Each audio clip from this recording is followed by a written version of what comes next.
Item 5.2.3 on our agenda is the Mutual Respect Charter, and we have Mr Cannizaro to present this item. Thank you. Thank you, and through you, Mayor. Councillors, tonight before you is a report titled the Mutual Respect Charter, and the report is seeking council approval and adoption of the draft Mutual Respect Charter, and you can find a copy of that at attachment 1. The key points with respect to the Mutual Respect Charter are as follows. East Gippsland Shire Council is committed to being accessible and being responsive to our community and members of the public. And we value respectful relationships with our community and our customers. Notwithstanding, Council has a zero tolerance in relation to any harm, abuse, aggressive behaviour or threats directed towards Council or its officers. So the draft Mutual Respect Charter has been developed to support a key principle of providing a safe and respectful workplace. It is based on the principle of mutual respect and cooperation between us and the community. So whilst council officers deal with unacceptable behaviour in a professional manner, the abuse can affect council's ability to do its work and perform its functions in the most effective manner. And also officers do take on that abuse and have that sort of vicarious issue that they take on board. So that potentially can impact on the health and safety and security of our officers. So the Mutual Respect Charter sets out a shared responsibility for a safe workplace expectations for our staff in dealing with our community and our customers, and also our commitment to serving the community and what people can expect when interacting with council and its officers.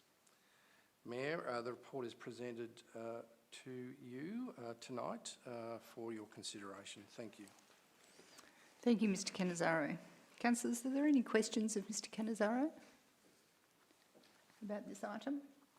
Councillor Crook, please.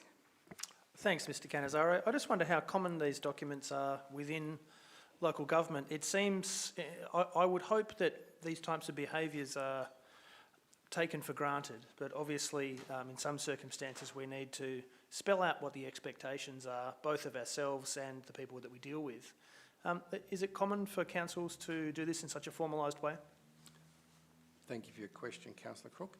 Certainly, I must acknowledge the City of Stonnington, who have been very kind in permitting us to use their Mutual Respect Charter and adopt it and edit it to suit East Gippsland Shire Council. So there are some councils that have a mutual respect type of charter. In addition to that, I might add that this is very well aligned with the WorkSafe ads that you might be seeing on TV with respect to abusive behaviour that constitute a aggressive, abusive, intimidating behaviour, and one that obviously WorkSafe is very passionate about in terms of stamping out. So there's some alignment there, Councillor Crook. Thank you. Thank you, Councillor Crook. Councillor Reeves. Thanks, Mayor. Mr Cannizaro, have we seen an increase in incidents of abuse or disrespect towards our staff in the period that we might describe as the emergency period since the Black Summer fires and COVID? Thank you for your question, Councillor Reeves. Yes, we have. So I think it's wider spread in terms of from Parks and Gardens crew, landfill operators, to our contact centre, and including our front of house service centres at the counters. So there is an increase, but I think more importantly it's broader and more widespread. Thank you. Councillor Van Diegal, please. I'm just curious, how does this actually get enforced, or how do we action this? I mean, does a council officer, when they're potentially being abused, pull out the charter and say, like, these are the rules? Like, how do we actually ensure that community know about this? And because I feel like if a Parks and Gardens person was getting abused, which unfortunately I know people in Parks and Gardens and it actually does happen very often, so it's very unfortunate. But having a charter doesn't necessarily mean, I mean, I'm all for it, but it doesn't necessarily mean people are going to stop. So how is this enforced? Sure. Thank you for your question, Councillor Van Diggle. So first and foremost, we want to promote it throughout our customer-facing frontline areas and staff. So we'll have posters and those, that collateral. We'll also put it on our website, our intranet, so that accessible to our council officers. Also socials. So we're going to promote it in terms of our commitment in terms of a cooperative, mutual respect manner in which we deal with customers and the community. We're also in the back end have a customer complaints management system in terms of how officers are guided in terms of what to do with intimidating, aggressive, abusive behaviour. And that is a policy that is widely known by council officers, and we have refresher sessions on the customer handling management complaints handling policy and procedure on a regular basis. So staff are well versed in what to do with respect to aggressive, intimidating behaviour, and on occasion, we will need to assess whether we call the police in certain cases. Thank you. Councillor White, you had a question, please, and then Councillor Greason. Thank you.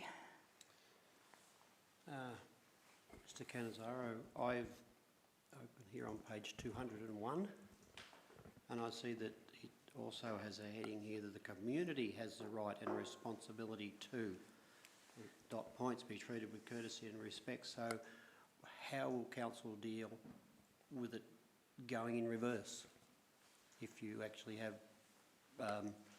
officers that perhaps lose the plot under pressure or something like that? So you've obviously, you're looking at both sides of the equation? Certainly. Thank you for your question, Councillor White. That's absolutely right, and hence the terminology mutual respect charter. So if we're expecting to be treated in a manner that you would expect to be treated, then we want to do exactly the same with our customers and our community. So certainly if there are incidences where officers fall into being disrespectful or discourteous or those sorts of things, and certainly we're made aware of it, we will deal with that within our own human resources management process and procedure, and potentially disciplinary procedure and action. Thank you. Councillor Greason, you had a question?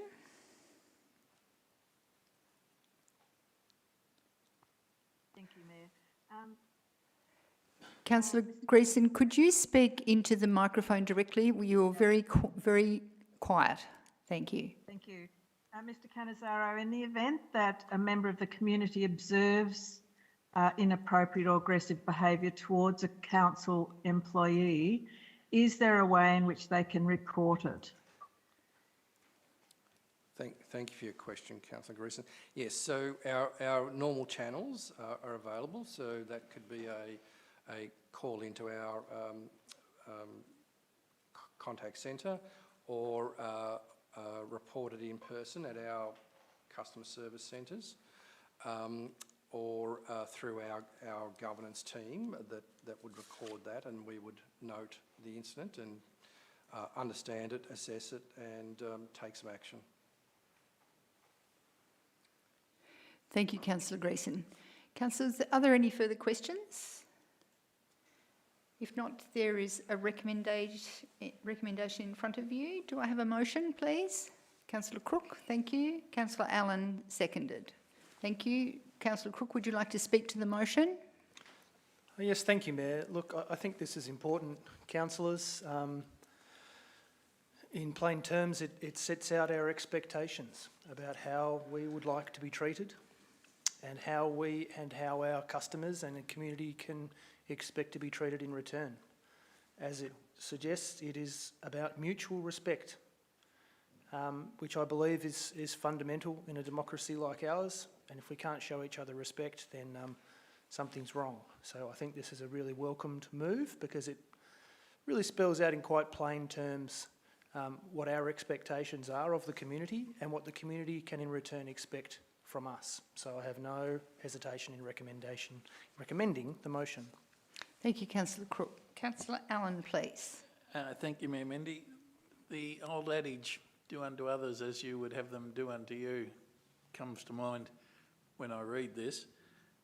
And unfortunately, some people, fortunately only a small minority, but some people believe that it's their right to be abusive to who they see as public servants or councillors or anyone else that won't bend to their will or do what they want. And I'm very, very pleased to see that council has taken the step of introducing this charter, because abusive, aggressive behaviour is never acceptable, and everyone should be treated with respect and treat others with respect, which is what this charter sets out.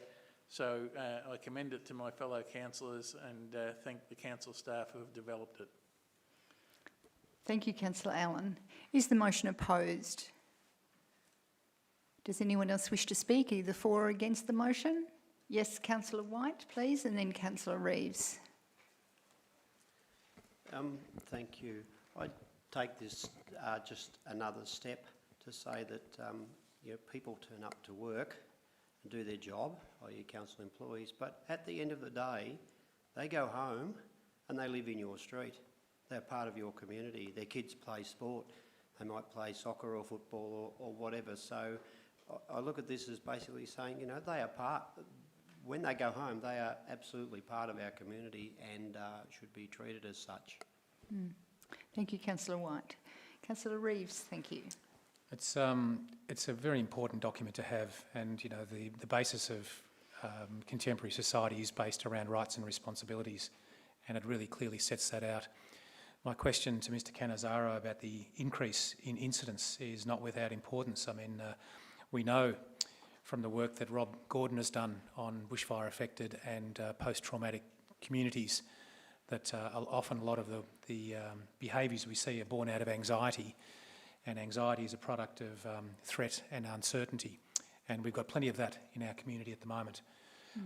So I think that whatever we can do to help reduce that uncertainty through the work that we do as council and to bring stability to our community will help reduce that anxiety, and that's another way forward in terms of being able to address some of these behaviours. So while it's fantastic to have this, I think we also need to recognise that there is a lot of anxiety and a lot of trauma in our community that drives this behaviour. Doesn't make it acceptable, but I think that it also, this document actually makes it clearer and easier for us to identify it and perhaps help those people whose behaviours seem to be in this manner and threatening our staff. Thank you, Councillor Reeves. Does anyone else wish to speak, either for or against the motion? If not, I'll put that motion to the vote. All those in favour? Thank you. The motion is carried.